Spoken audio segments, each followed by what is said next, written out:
পদযাত্রার অংশ হিসেবে আজ ঠাকুরগাঁও যাবে এনসিপি। এই নিয়ে আরো খবর জানাতে আমাদের সাথে যুক্ত হচ্ছেন ফাতেমা তুসসোগরা। ফাতেমা, এনসিপির সদস্যদের ঠাকুরগাঁও যাওয়ার কথা, এই মুহূর্তে সর্বশেষ আপডেট আপনার কাছ থেকে জানতে চাই। হ্যাঁ দৃষ্টি, ইতিমধ্যে ঠাকুরগাঁয়ে কিন্তু এনসিপি সদস্যরা পৌঁছে গিয়েছে।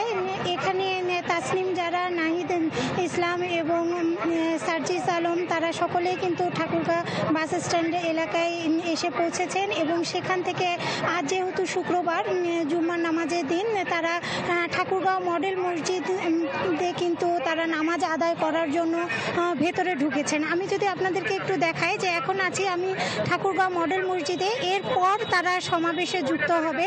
তো ইতিমধ্যেই দৃষ্টি তারা কিন্তু ঠাকুরগাঁয়ের বাস স্ট্যান্ড এলাকায় নাহিদ ইসলাম কিছু ব্রিফ করেছে।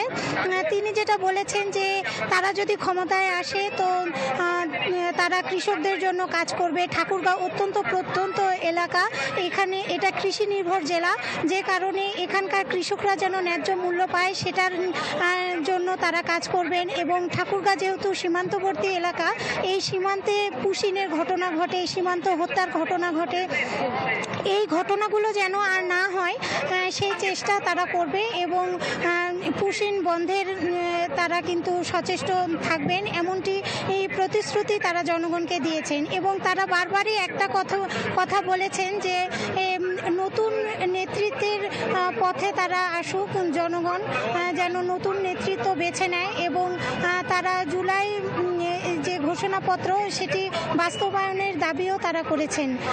দৃষ্টি।